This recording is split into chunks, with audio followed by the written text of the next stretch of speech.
Et tu as parlé à un moment donné des 4 types de personnes qui peuvent être agresseurs. Lesquels? Il y a 4 types de base. Alors, il y a ce qu'on appelle l'agresseur isolé, organisé. C'est le pickpocket, c'est celui qui a repéré qu'il y avait de l'argent dans la poche. Donc lui, c'est un professionnel, il mange en te volant. Donc son idée, c'est que si tu résistes, il peut te taper, mais ce n'est pas son idée première. Son idée première, c'est subtiliser. Voilà. Donc celui-là, dès qu'il est identifié, dès qu'il sait qu'on l'a vu, il sait que ça va être compliqué, il va aller chercher la facilité, il va prendre une autre proie. Donc si vous êtes coupé du monde avec un casque et puis qu'il voit que vous planez complètement, c'est pour ça que les touristes se font souvent voler, parce qu'on voit qu'ils planent. Et le problème, c'est que voilà, c'est facile. Donc ça, celui-là, on l'identifie, on le regarde bien dans les yeux, je t'ai vu mon gars, tu ne viendras pas. Alors qu'est-ce que on a un peu d'assurance. Bon. On part. Donc lui, il n'y a pas de souci. Après, il y a l'agresseur isolé non organisé. Là, c'est plus dangereux. C'est la personne qui n'a rien prévu, mais qui en manque. Le psychopathe, celui qui est en manque de stupéfiants, celui qui a bu et qui a pris des produits encore. Donc lui, il n'est pas en capacité de contrôler ce qu'il fait. Il est anesthésié. Parfois, avec les cachets, il n'est plus là du tout. Il ne sait pas ce qu'il fait. Un gars au crack, par exemple, impossible à gérer. Donc lui, la seule solution, c'est la fuite ou de le frapper violemment. Il n'y a que 2 options. Il n'y a pas l'option de négociation, pas possible. Oui, parce que la personne elle n'est pas présente. Voilà, toi. et même s'il est identifié, il continuera. Parce qu'il n'a pas cette barrière psychologique qui fait qu'il dit bon, je vais peut-être passer à quelqu'un d'autre. Dans la merde, peut-être Non. que... Lui, il n'a pas de plan, il n'a pas de scénario prévu, il va y aller. Après, troisième cas de figure, c'est ce qu'on appelle la bande organisée. Donc là, il est impossible de s'en sortir. C'est ce qu'on appelle les gangs, c'est les braqueurs.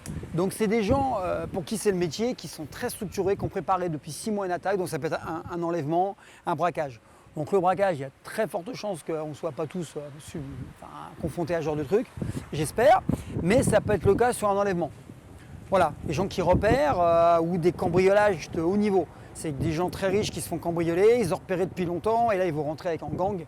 Et là c'est impossible de se battre parce que s'ils sont trop nombreux, il y a la valeur algébrique qui fait que ils sont trop nombreux. Et puis fuir, c'est compliqué parce qu'eux ont un temps d'avance. Et après il y a le 4e catégorie, c'est ce qu'on appelle la bande, donc non organisée. Donc c'est les petits gars qui sont entre eux, qui se regroupent avec un petit leader, ils sont un peu alcoolisés, ils voient une jeune fille passer ou un gars il dit on va se le faire, on va s'amuser. Donc là c'est possible de fuir et c'est possible d'en frapper un très fort et de se barrer. Mais surtout pas se faire enfermer. On appelle ça la triangulation. C'est qu'en fait, il faut frapper, partir. Pas se laisser enfermer, pas frapper à toi, à moi. Ça, c'est pour Bercy, c'est dans les cinémas, c'est dans les films. Avec Chuck Norris qui peut faire, c'est pas possible. Par contre, on peut frapper vite au genou et partir. Mais il faut partir très vite. Sauf que si on a 70 ans, Faut pas courir. avec des mômes, il ne pourra pas partir très vite. Donc frapper, il sera enfermé. C'est pour ça que chaque cas, j'explique bien aux gens qu'il y a 2 choses qu'il faut prendre en compte. C'est son état physique et mental du moment. Il faut adapter la self-défense à la personne. Et après, il y a autre chose très importante, on n'en parle jamais, c'est aussi se dire jusqu'où je suis capable d'aller pour me défendre. Je m'explique. Moi, si on me braque avec un couteau pour 50 €, je donne 50 €. Je ne vais pas mourir pour 50 € parce que je sais que demain, je regagnerai de l'argent.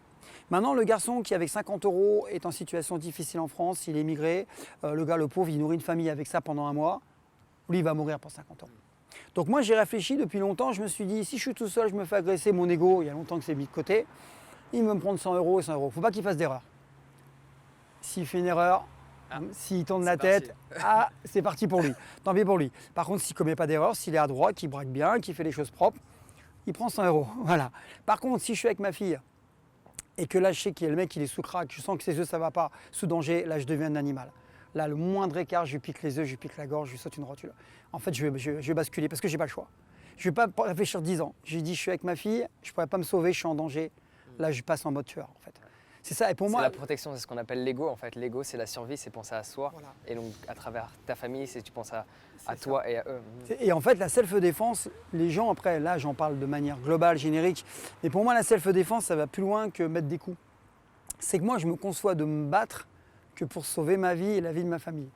Mais je ne conçois pas de me battre pour une queue de poisson, je ne conçois pas de me battre parce qu'on me pousse, je ne conçois pas. Par contre, si je bascule, moi, je vais basculer très loin. C'est que, en fait, la différence, c'est ça que les gens, quand ils disent, oui, qu'est-ce qu'il ferait contre un tel dans une cage, qu'est-ce qu'il ferait, je m'en fous, ça ne m'intéresse pas. Qu'est-ce qu'il ferait contre tel art martial, ça ne m'intéresse pas. Moi, je ne sais pas comment je vais fonctionner. Peut-être que je vais être figé, peut-être que je ne vais pas être figé. Par contre, ce que je sais, c'est que si je bascule, c'est préparé dans ma tête.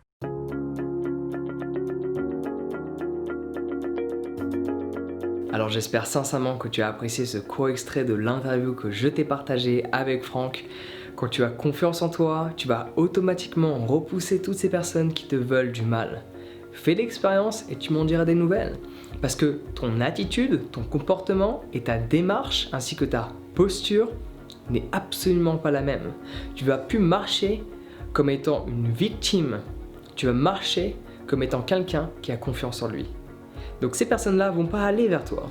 Elles vont automatiquement aller dans une autre direction. Donc booster ta confiance va fortement t'aider. C'est pour cela que j'ai élaboré un guide sur comment booster sa confiance en soi.